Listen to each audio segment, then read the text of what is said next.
poem I wrote yesterday.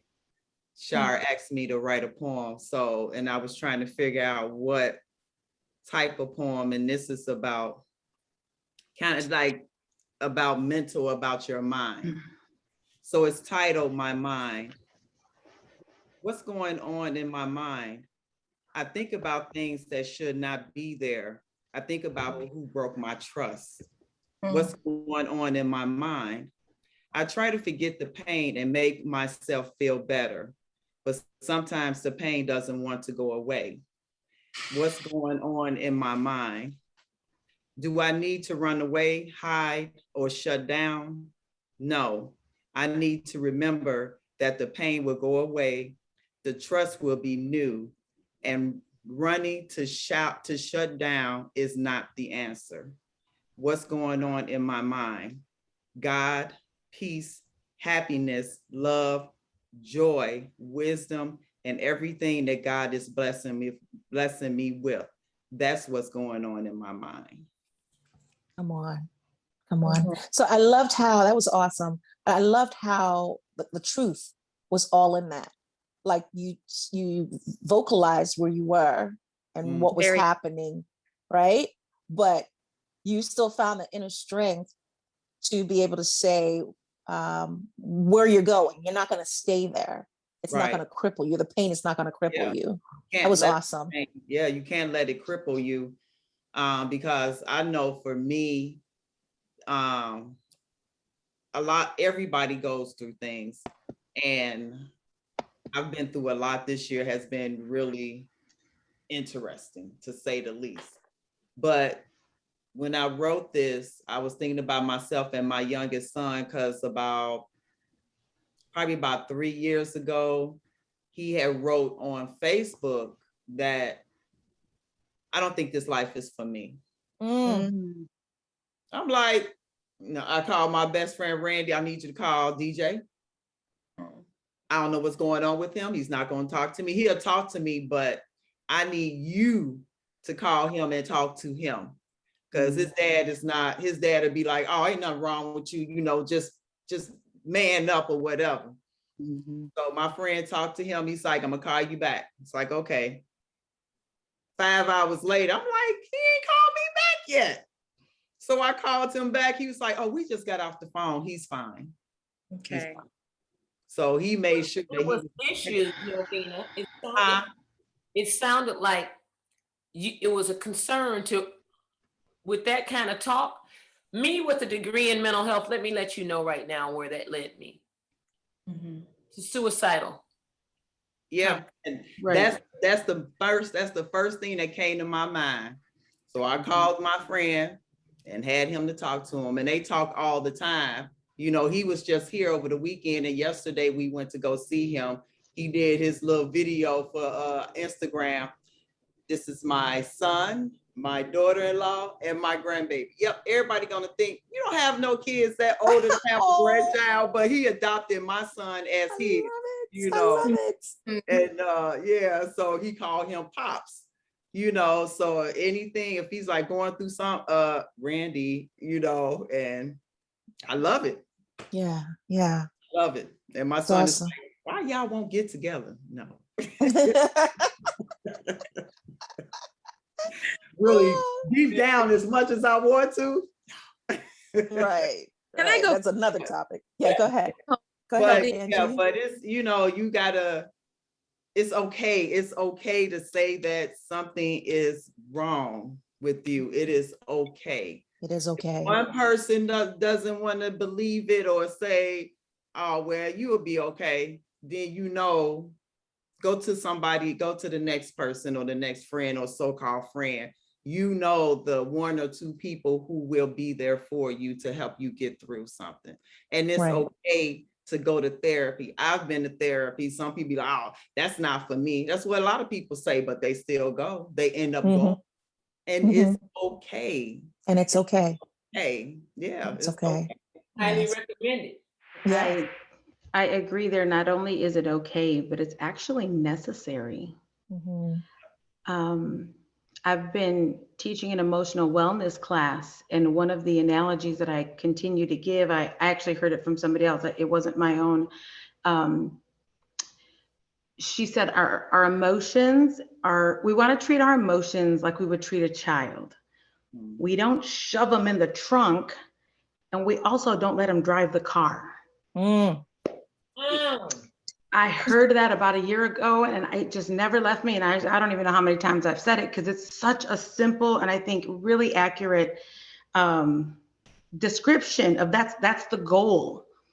Because most often we're doing one or the other. It's the shove it in the trunk, or it's just it's driving everything.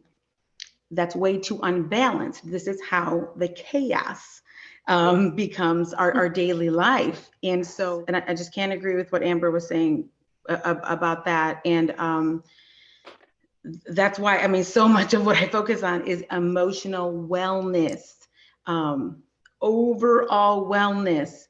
I don't know for you ladies, for me, nobody in my family before now, no men, no women, we had no understanding, and we certainly didn't have any tools on what to do with everything inside.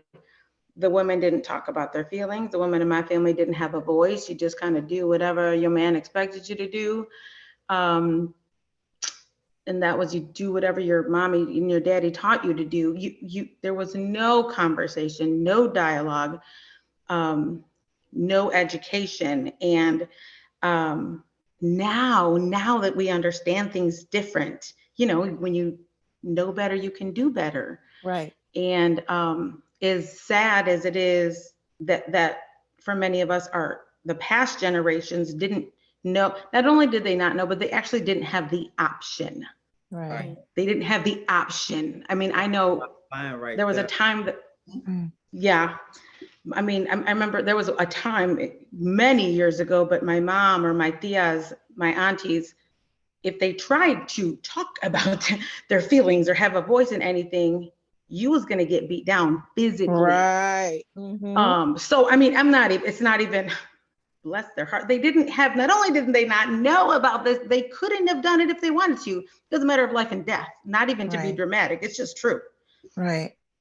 But it's a new day, ladies. Yes. Absolutely. It is a new day. That is exactly what this is about. And when you told me what today's topic was about, I'm like, okay, who is this? Who is CHAR? Let me find out about her. What does she do? Who are the people who she brings on? And so that's when I started listening to your other episodes and hearing, and I'm like, okay, yeah, I can jump on with these folks here, because it just the heart and the movement of what you're doing here. I'm like, yep. It's so true. It's important. It's needed. And I just, I started learning this when I was like 35. I learned it on my own. And so my daughters, this is what they know. They've known this now for, it hasn't been that long, 10 years or so, but this is how we actually do life.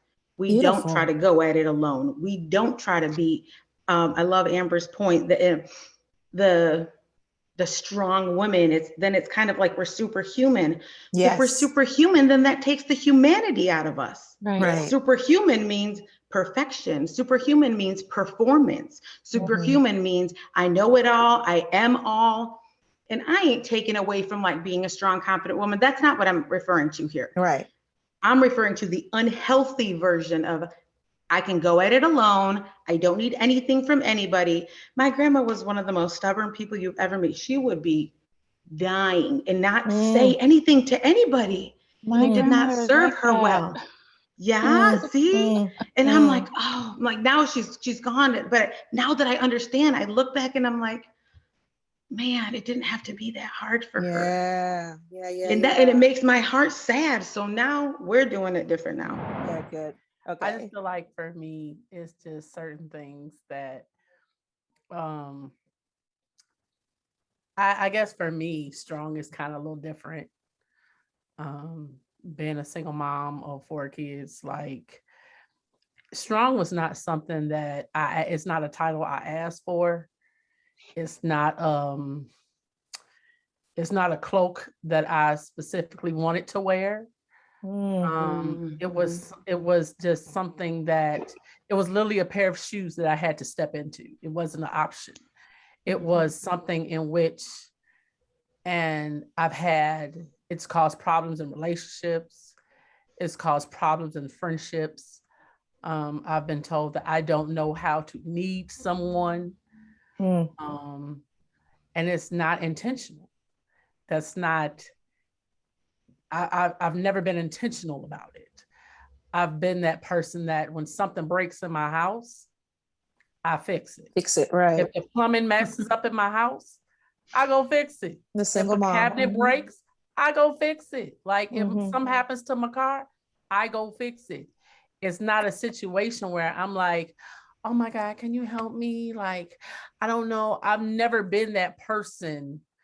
I've always been that person. If I can't afford it, I don't need it. I'm not going to ask you to loan me that money to go get that. I don't need it if I can't afford it or if I can't find a way to get it myself. And it's because I don't know how to, I guess, need a person or act like I need a person. I feel like I shouldn't have to change who I am now or change the fact that I am strong, if that's what you want to call it. I don't feel ashamed about it anymore because that's who I am. And because of that, I mean, I'm just kind of like, it is what it is at this point. It's not, it doesn't necessarily have to be something negative. It doesn't have to be something that's a put down. I mean, it's a characteristic at this point.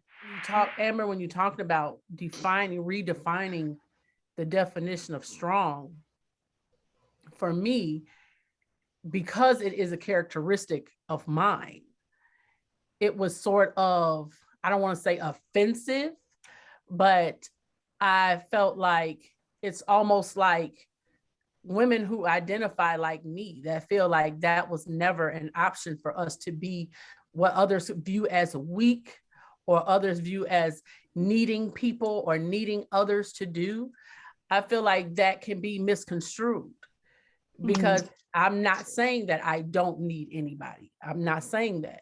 But what I'm saying is I will never lower who I am as a person to act like I need somebody or act like I need somebody to help me do anything in life. Can I say wait, real quick.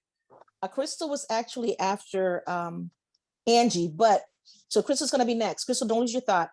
But Bree, we got to pick this up because I got goosebumps, baby. And I feel like there's something beautiful that's happening right now because I love that you're vocalizing your truth.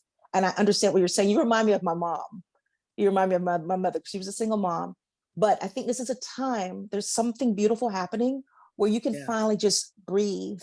You can finally just release that weight and say, I have a community of sisterhood, and whatever I need, if they can help me, it's okay to reach out. You don't have to be strong alone. It's just having the option. You don't have to be strong alone. And I understand. That's hard for me. No, I That's understand. hard for me. I understand. I don't trust people. My daughter's right here. And my daughter's here. She knows every time, like it's unfortunate. I know. But I really have a hard time trusting Black women. Because every time I have been attacked mentally, physically, emotionally, because of how I look, how I talk, how I behave, has been from a Black woman. So for me, I don't trust Black women like that. I don't. I question motives because unfortunately, Black women are so hard on each other. The critiques that's projection that we give each other, we're so nasty to each other. Like you can't even walk out the house and be like, oh girl, I like that outfit. What? Like it, I'm sorry, I'm just saying I like your dress. Like we're so used to attacking each other. Like, oh, we don't know how to give compliments. And when we do, we're so on the offensive that we just like, I don't know. Like, you know, so for me, that's hard. I'm feeling something beautiful right here. Bree, baby, I feel you. Can I comment on what Bree said? So what I wanted to say for Bree Coleman, when Bree said, if something breaks, I fix it. that reminded me of my mother a lot. And I saw the same weight on her heart that, my mother also bears. My mother is, I consider her a superwoman, as are most Black women, in my opinion. She grew up in a home with domestic violence and alcoholism, but she has the spirit of a fighter, which helped her to rise above that. She's very academic and excels at just about anything she does. And she doesn't often ask for help because growing up she didn't have much help, and she adjusted to that. She's more qualified than most. She's more efficient, she's more daring, she's more competitive, more determined than most. One of her mantras is, if you want something done right, do it yourself. A lot of people say that. She basically lives by that. And I noticed that mothers with that disposition can sometimes feel like a single parent, even if they're married. And when she does ask for help, the help never seems to measure up, because she can do it better herself. So she ends up doing the work herself anyway. And it's like, I get that. If you if you can do something better and faster, why wait for somebody else to intervene? Or, if you don't feel like you need help, why ask for help? And I get that. Because of her authoritative posture and her management skills, like she has natural management skills. Her femininity is sometimes attacked at work, and even by people close to her, because they're intimidated by her ability, basically. That's the way I see it. But everything my mother has overcome has made her who she is today, and I wouldn't want her to step down from that seat of power for anybody, because she deserves to be there. She's earned that. That being said, I also think my mother, as well as every other strong Black superwoman, can benefit from knowing that they now have the option to take time for themselves over winning every battle and fighting alone. And yeah, I realized we didn't have that choice in the past. And a lot of Black women still feel like today that they don't have that choice. But it's a change that I see happening. And to me, people like Bree need more days off and can benefit from a shift in mindset. See strength as taking a mental health day, or taking a weekend trip with your kids, your family, setting aside some time to prepare a healthy meal for yourself, taking an extra hour of sleep, taking 10 to 15 minutes a day to sit in silence with whoever God is to you, your spirit team, whoever you feel is guiding and protecting you. Maybe even allocate some funds toward, if you have it, toward what is that called? A virtual assistant.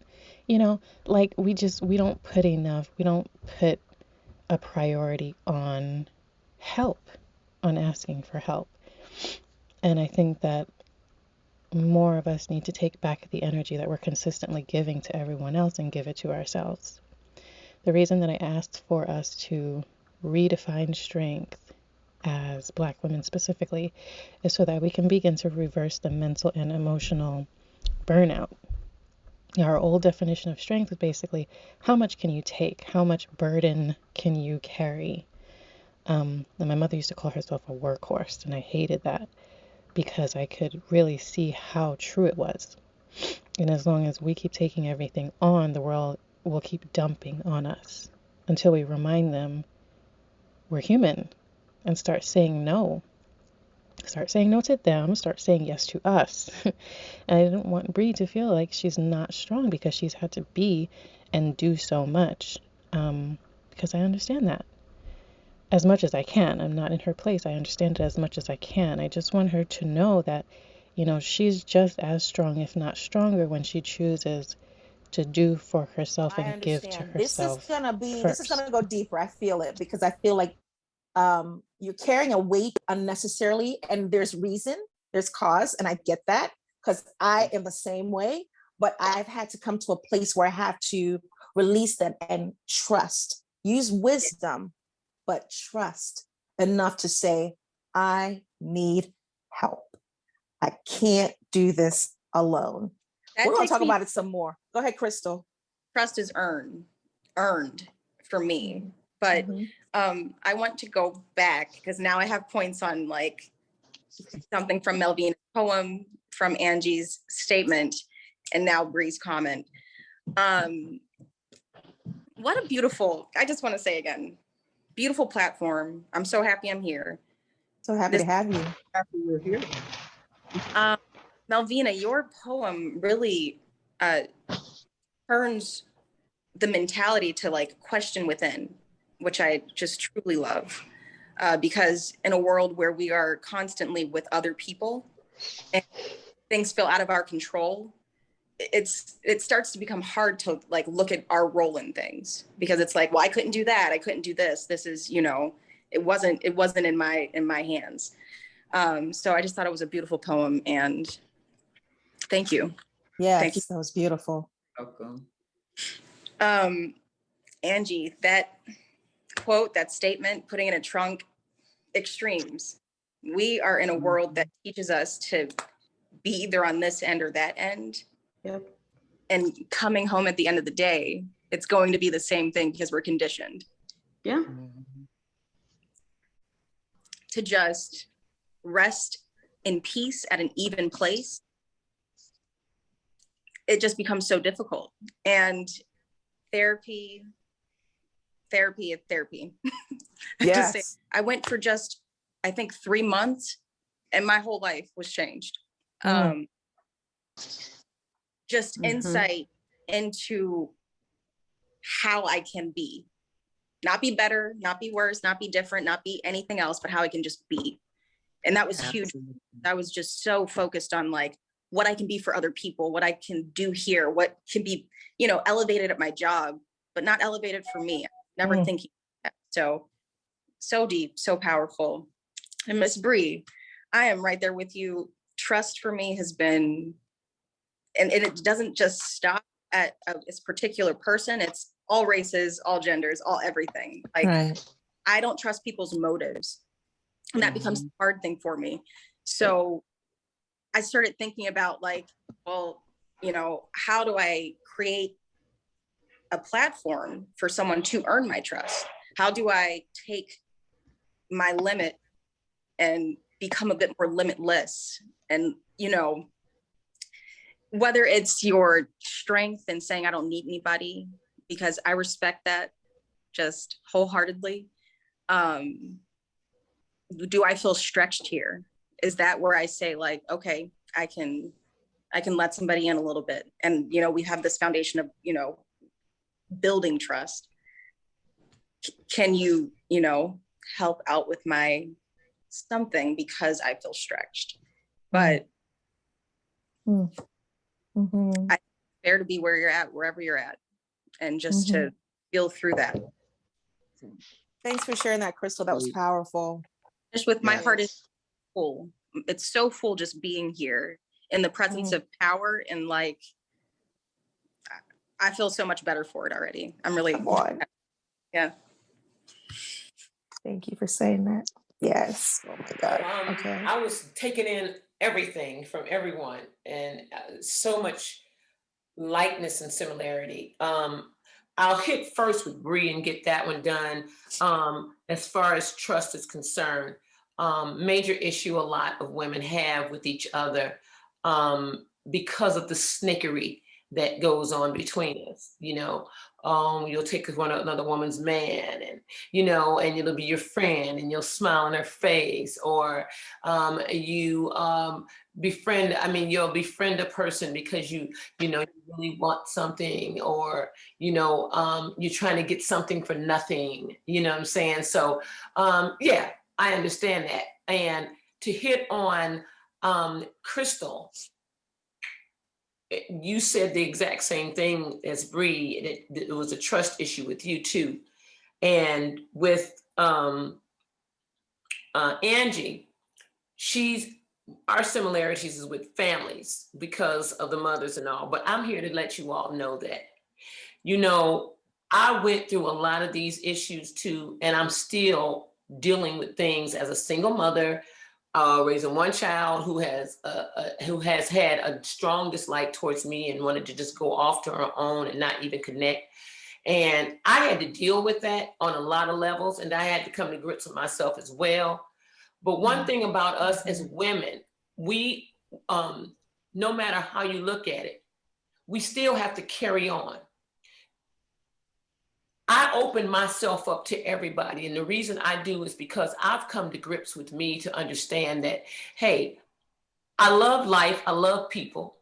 I love learning. I love listening. I love, you know, just enjoying different moments with different people.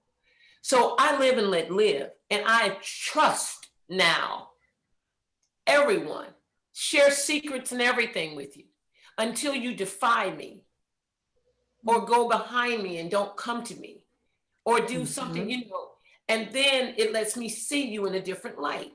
But you want to open up, and I've just opened up to a lot of people, you know.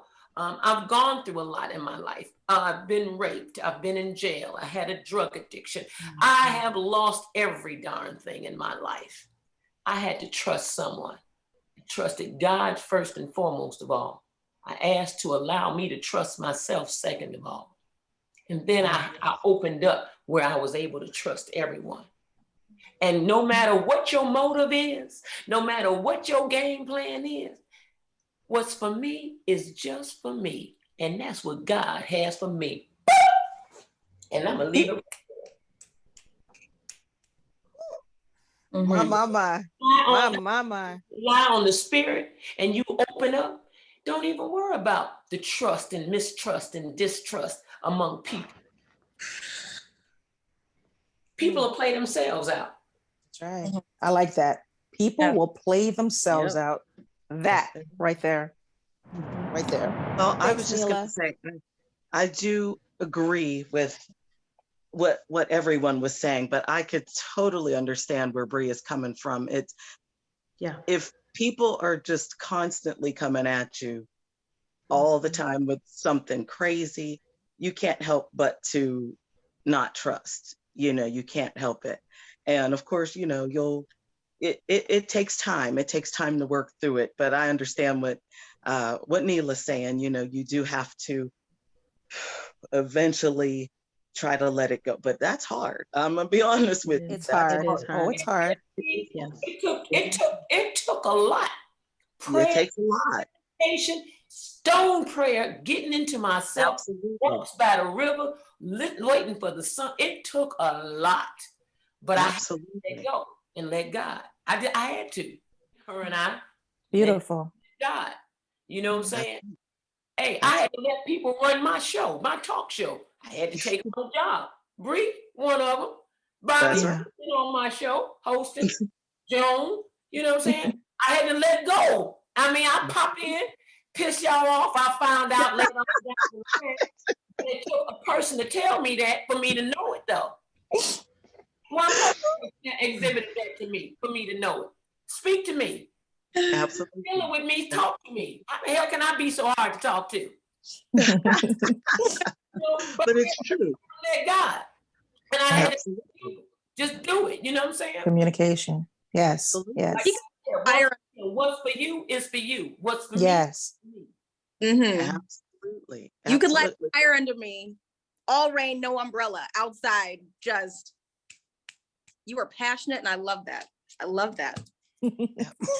Yes. The thing about strength, you know, Black women and strength. I mean, that's I don't want to say it's something we're born with, but I do want to say that it's something that we're born with, and it doesn't have to necessarily be a negative, because quite frankly, I think it's like one of the most beautiful women, and we're, you know, of course we're gonna get into that, is of course our VP.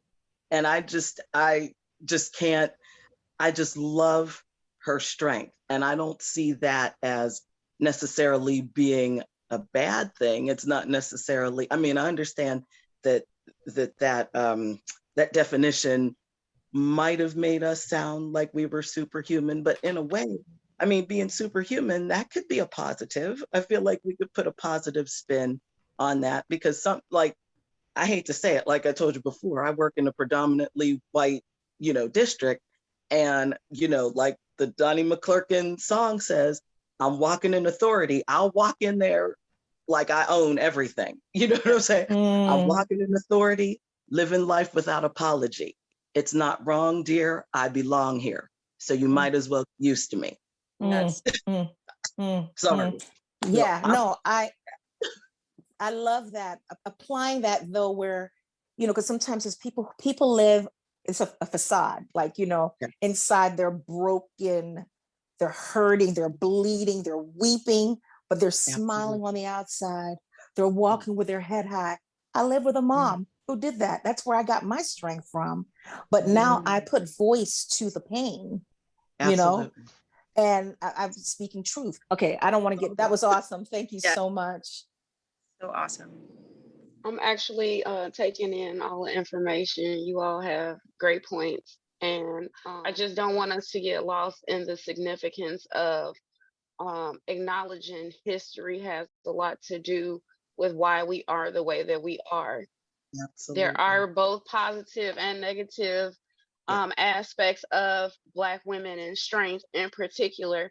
But what I want to point out about that is it's a tactic in terms of Black women being the epitome of what strength is. It's a ploy in the way of no other woman is put on a platform on display to say she is the strongest. It's a way to manipulate our minds and keeping us as far away from our men. Like, we are a nation, but we are the only nation that's upheld with no support of our man, so to speak. It's a tactic. It's a mental tactic. It's important to know that in slavery, we did not have a choice in exhibiting masculine, feminine qualities. So we were all the same in terms of the way that they dressed us. We weren't in dresses and bonnets and just like the men. We did the same. Strength from where we're strong regardless. Femininity and masculinity were not defined during slavery. We dream. So the children, whether you were a boy or girl, the only time that your femininity was recognized as a slave was to procreate or to be under the rule of master in terms of being a toy. Understand epigenetics as it is, which means trauma passed down in your DNA. Then we internalize these things because it is a part of us physically, if you understand.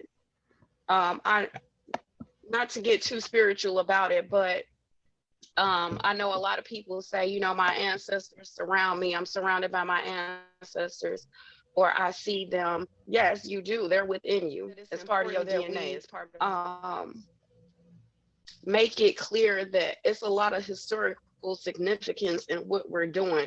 And with moving forward, there is no movement if you haven't looked backward. You understand what I'm saying? Everything that we know about being a Black woman or a brown woman is what we've learned from television and or watching the quote unquote white woman, the Caucasian woman. We've seen her on TV and magazines. She is our example of what we know to be womanhood. Do you understand what I'm saying? And then you have the combativeness between us as women due to the captor's perspective. Okay, so for example, let's be clear on the women that were being raped during slavery. It was never my intention to become the master's attraction or someone for him to look and seek. Do you understand what I mean? Yes. I just think it's important. Black as Moorish women, we have a tendency to be offended by someone saying we're not strong enough, we're not this or that enough. What we've allowed everyone to come in and do is impose what they think or what they want us to be doing, and providing the influence in doing it. We feed into these things because of the things that we've seen, but it's nothing wrong with being strong. But I think we're misguided on who we have to be. Just as any ship, and I believe I mentioned this on the last show, any relationship requires time, nurturing, patience, all of these things. But we choose bad partners. It's not strictly, it's not specifically for intimate relationships. Know that you've been studied, prior to you acknowledging that there was a problem or having the ability to read into these things. Know that it's a tactic. The most disrespected person in America is the black woman. The most unprotected person in America is the black woman. The most neglected person in America is the black woman. If the white man will do whatever is necessary to see that his woman gets respect and protection, then you and I will never be recognized as men until we stand up like men and place the same penalty over the head of anyone who puts his filthy hands out in the direction of our women. Yeah. I concur. I concur. I love what he said. So true. But we as Black women also have to take up for each other. And just that's the point. When we're in the right. And that's where the twist comes in. Because when we see wrong, do wrong, or pull my darn coattail, if a booger hanging out of my nose, don't let me walk around with a booger hanging out of my nose and you're going to smile in my face and hold a conversation with me. Come on. As a sister, Black or not, a sisterhood, women, we have to take up for each other as well. Support each other. You know what I'm saying? It's so much BS going on out here. And we keep falling prey. This thing about, like I love what you said, April, the agenda, the tactics. We've got to be in that position where, I'm so strong, I don't need no man. It ain't even about what you say it. It's not a need. It's what God put on this earth to be. With our language as women, we affirm it by saying, I don't need a man to raise children. I don't need this and that. Right, but you didn't participate in these things by yourself either. So how about be a little more objective about the people that you choose to do these things with in terms of friendship, relationships, which relationships you choose to nurture, all of these things. Speak to that. But you have to take some personal responsibility in it. That's another thing. We don't have no accountability for one another either.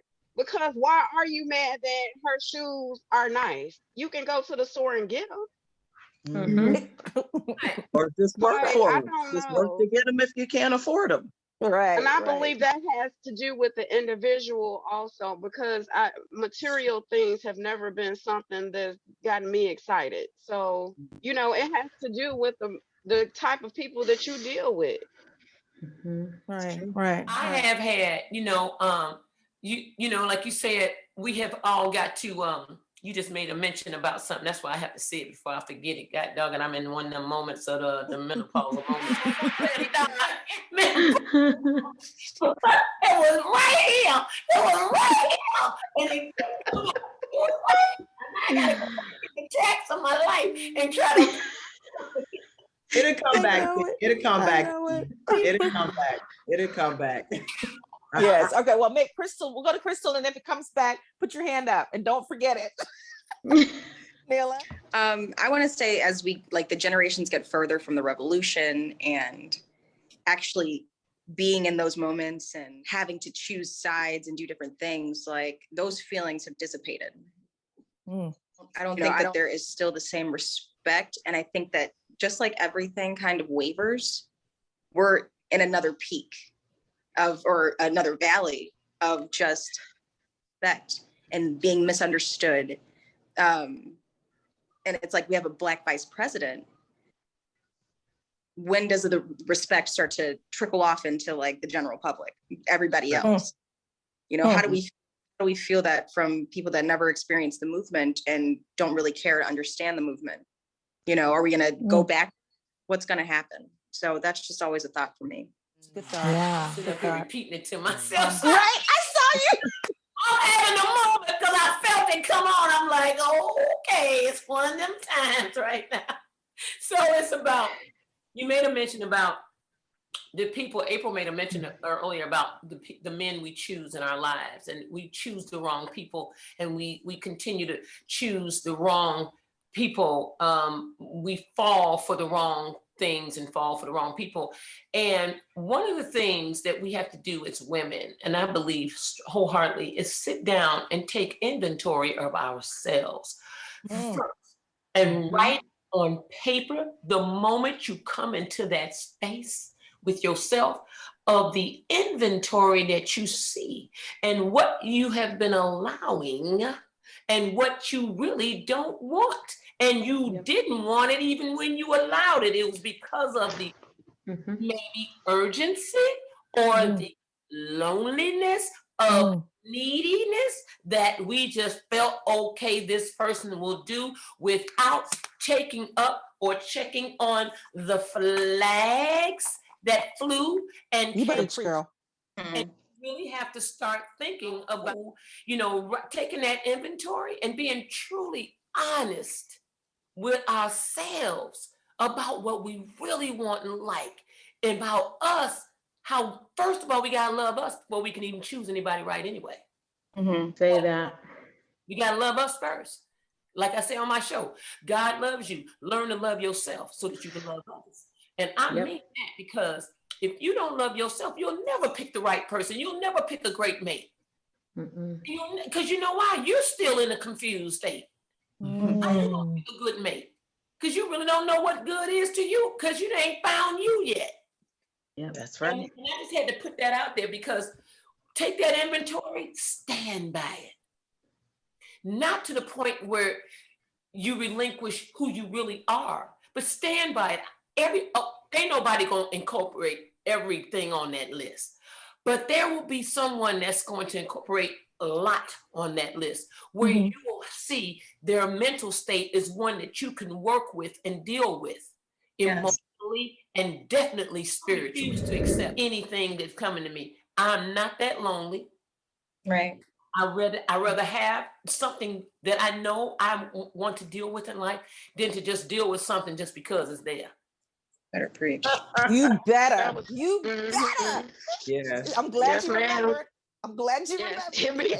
Jesus. And now, and I was gonna say that's exactly what I meant by personal responsibility, taking your inventory. Most of us don't even know what we like to be talking about what we're looking for, you know. Right. Also, I just wanted to make it very clear that in no situation, shape, or form walking outside of my home does my gender contradict my color, because it's what is seen first. So that is something to take on into account also as a Moorish woman. You know, you're never without your color, and it comes before your gender. Please know that. Okay, I want to piggyback on like the women. I don't know when this started. I'm 58. I don't know. Don't look like it. For the women in my age group down to like 40, or like from my generation growing up, and now it's like, well, I don't need a man. I know. Who started that? I'm trying to understand who started that. Is that women's led? The feminist movement started that. Women's led. The feminist movement started that. Where did that even come from? I'm like, because I'm trying to understand, you don't need a man, but you want to go out and meet somebody. No, this is the thing. You want to go to Dominican Republic and do all this and all that, but then you come back and somebody try to talk to you, oh, I don't need no man. Oh, okay. He like, okay, so what you gonna get is what you really don't need. So be careful when you say, I don't need a man. Because there's no value on I need a man because I don't want to do all that stuff. I still End of call the him my day- brother sometimes, you know, and my youngest son, but that it's just especially women with sons. Yeah. When they say things like that, it's like, what are you actually saying to your sons? Like, you're not valued, you're not valuable. You know, women claiming that they don't need a man. And, you know, I understand, you know, folks want to be strong and I don't need a man and I don't need this. And that's fine. That's okay. However, the main thing is what you want to do is, just like anything else, you want to be able to build something. So you want to be friends first. If you know, like Neela said, if you're out there and you're doing whatever, I believe Melvina even said it, you know, you're out there, you're looking around and, oh, I don't need this. You're going to get exactly what you put out there is exactly what you're going to get. You've got to build a relationship. It's not going to be like, oh, well, yeah, he looks good or she looks good or whatever. Well, yeah, I think we need to get together. You need to start building a foundation. And just like with, you know, girlfriends, boyfriends, spouses, whatever, you need to start building on that relationship. And I know people just think, oh, I could swipe left or swipe right or all of that business. We need to go back to the old fashioned way. Get to know. Get to know. Okay, so just piggybacking off of what you just said about all of this is like mindset moves mountains. Like you put out exactly what you get. I didn't know if my mom was ending this conversation. Like, let me just make some quick points to be like, this is what I want to talk about next time. So just talking about like when that started, when that mindset started of, oh, I don't need a man. The feminist movement, wage gaps, just the inequality, further moving us away from each other and from like our desire to like want to work cohesively, want to work together. You know, give me an opportunity to work alongside you and not under your foot, you know? Oh, that right there. Give me the opportunity to work alongside you and not under your foot. Yes. Sorry, did I cut you off? Just have to process that. That was the extent of it. I also want to talk about the mindset in the workplace. So like for women, and just competition is there. How do we set ourselves apart and things like that? Because I was in corporate for 10 years. And there was never a moment where I was like, I want to get to a higher position by getting over on somebody else or doing some kind of dirt.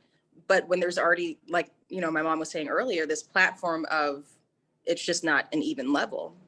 How do we come in and say, okay, I can compete here because it feels fair. I can do my best work here because I feel like it's going to be recognized just as well as. So that's definitely something I want to talk about if anybody has any thoughts on it.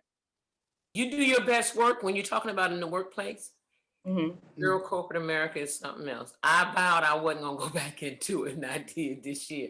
Only for them to pull the doopsie dopsy on us, okay? But I understood it. But you know, do your best work. Don't give up your ideas, but do your best work. You see what I'm saying? You know what I'm saying?